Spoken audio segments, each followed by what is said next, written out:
Merci Christophe, c'est vrai. C'est vrai que j'ai écouté avec beaucoup d'attention ce qui s'est dit. En fait, j'ai mis à la poubelle ce que je pensais vous dire et j'ai décidé d'improviser autre chose à partir d'abord mon ressenti, c'est-à-dire que je ne voudrais pas vous laisser partir les uns et les autres, rentrer dans vos établissements heureux et satisfaits, convaincus du sens de ce que vous faites. Je préférerais que, par le biais de mes interventions, vous repartiez, puis aussi de celles que nous avons entendues, que vous repartiez plutôt convaincus de la fragilité du sens. Le sens, c'est-à-dire le fait d'attribuer de la signification à ce qu'on fait, est quelque chose de tellement fragile qu'on peut le perdre à tout moment. Et ce que nous avons entendu aujourd'hui, c'est qu'en fait, des équipes surchargées de travail et trop pressées, des familles qui se sentent exclues en fait de l'accompagnement des personnes qu'elles nous confient, des patients qui se sentent incompris, des directeurs et des directrices, des managers qui se sentent épuisés, à toutes les échelles en fait de cette interaction très complexe, quelque chose peut se gripper qui va abolir la construction de sens. Donc, ce qui est très difficile en fait à penser lorsqu'il s'agit de donner du sens à des pratiques, c'est d'abord d'accepter ça, c'est-à-dire d'accepter cette extraordinaire fragilité, et aussi quelque chose d'aléatoire qui vient du fait que les mêmes procédures ne donnent pas toujours les mêmes effets.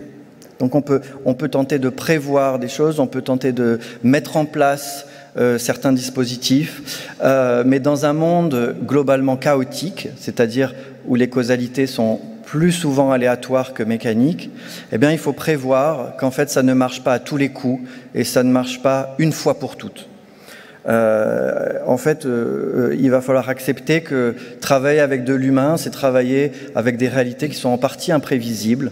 Et je crois que sur cette question du sens, malgré l'évidence du sens que peut avoir le fait de prendre soin de nos aînés, encore une fois, j'insiste, je crois que ce sera d'autant plus efficace. Votre action, l'institutionnalisation de ce que vous essayez de faire, la mise en place de bonnes pratiques, de procédures, de vérification des procédures, enfin tout ce qui a été évoqué aujourd'hui, ne peut fonctionner que dans la conscience permanente de sa fragilité. Voilà. Ça, c'est un premier point qui me semble important. Et puis, alors, face à cette fragilité, évidemment, on aurait tendance à déplorer toutes les instances, tous les moments où, en fait, effectivement, le sens se perd. Effectivement, où ce qui devait être du soin, finalement, devient de la maltraitance, où ce qui devait être une organisation fonctionnelle, finalement, dysfonctionne, et où, finalement, ce qu'on fait ne fait plus envie, y compris, on en parlait ce matin, aux jeunes gens qui se préparent à ce métier, enfin à certains métiers, on parlait des infirmiers et des infirmières. Et lorsqu'on réfléchit à ces métiers, surtout moi de l'extérieur qui ne participe pas au quotidien à ces pratiques-là, je vois bien que, bien entendu, que la question du langage et de la manière d'en parler et le fait qu'il y ait un biais en fait médiatique qui fait qu'on parle de ce qui dysfonctionne, on ne parle pas de ce qui fonctionne, ça contribue à donner une image fausse en fait de ce qui se passe dans les EHPAD et dans tous les établissements destinés aux aînés, au grand âge. Mais finalement, la question de la communication doit nécessairement être complétée par une question fondamentale qui est celle sur laquelle j'ai envie d'attirer votre attention et qui est celle de savoir comment rendre ces moments gratifiants. Gratifiants pour les équipes, les professionnels qui travaillent, gratifiants pour les patients, ceux qui donc font cette expérience de vie dont je vous ai dit ce matin qu'il fallait s'en réjouir, que c'était la conquête d'un nouveau territoire, le grand âge, si c'est cette portion entre 80 et 100 ans, vous vous rendez compte qu'on a gagné 20 ans. Alors, j'allais dire 20 ans de vie, mais quand on dit vie, on a tendance à uniformiser la notion. Mais la vie qu'on a entre 0 et 3 ans, elle ne ressemble pas du tout à la vie qu'on a entre 3 et 8 ans, qui ne ressemble pas du tout, et ainsi de suite. Donc évidemment que la vie qu'on a entre 80 et 100 ans ne ressemble pas à la vie d'avant. Mais c'est une forme de vie qui demande à être explorée. Et à l'explorer, c'est ça, c'est le paradoxe sur lequel je voudrais attirer votre attention maintenant, c'est que cette forme de vie, puisqu'elle n'est pas complètement autonome au sens des décisions cruciales, eh bien, il va falloir qu'elle soit partagée. C'est une forme de vie partagée. C'est-à-dire que le vieux, c'est pas un seul individu. C'est une expérience de la vie qui est nécessairement partagée entre plusieurs individus.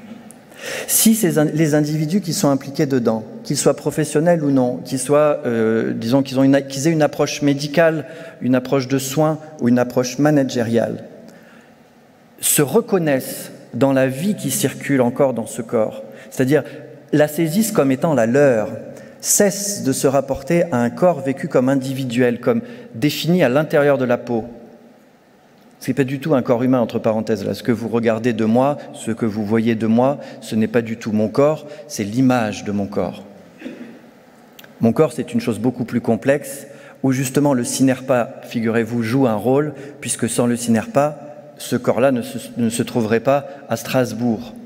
Donc, comprendre en fait qu'un corps est une réalité beaucoup plus complexe, beaucoup plus subtile, un morceau de matière qui n'est en fait qu'un terminal pour des échanges d'une très grande complexité, ça permet en fait de mettre les corps en lien et de nous identifier, je dirais, les uns dans les autres.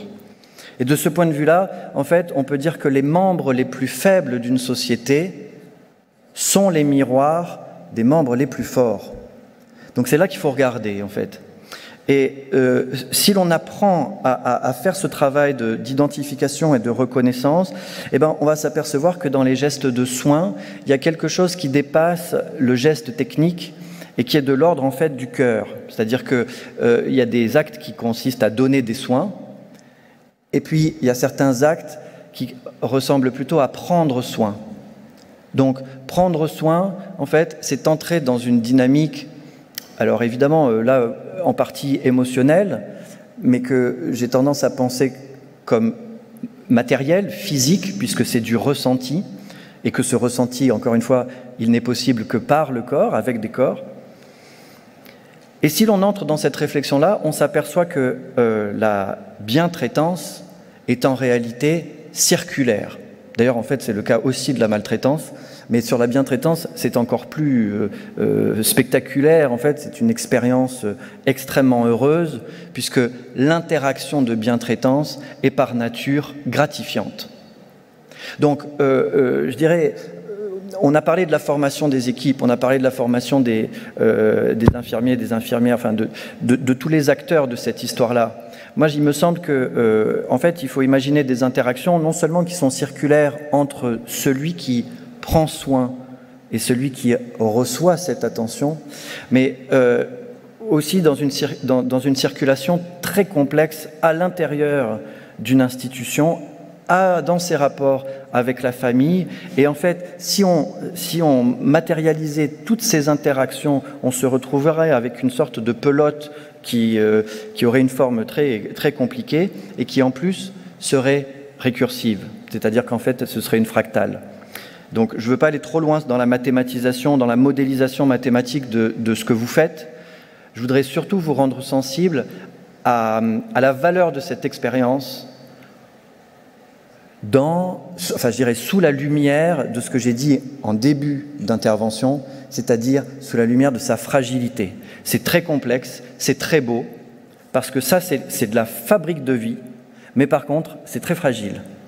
Donc ça suppose, en fait, que si vos équipes n'ont pas conscience de ce que je suis en train de dire, alors évidemment, là, je vous le formule dans des termes philosophiques, c'est-à-dire que c'est un petit peu sophistiqué, que je mobilise des notions que je ne découvre pas là aujourd'hui par hasard. Ça fait quand même un certain nombre d'années que je travaille sur ces questions. Mais vos équipes aussi travaillent sur ces questions, je dirais, d'une manière plus pratique. Simplement, faire en sorte que cette constitution du sens puisse être conscientisée et qu'au lieu d'être en permanence vécue et en quelque sorte découverte d'une manière naïve et vécue d'une manière naïve. Un peu comme les profs, pardon j'y reviens parce que ça a été mon domaine d'expertise pendant un temps, et les profs aiment leurs élèves.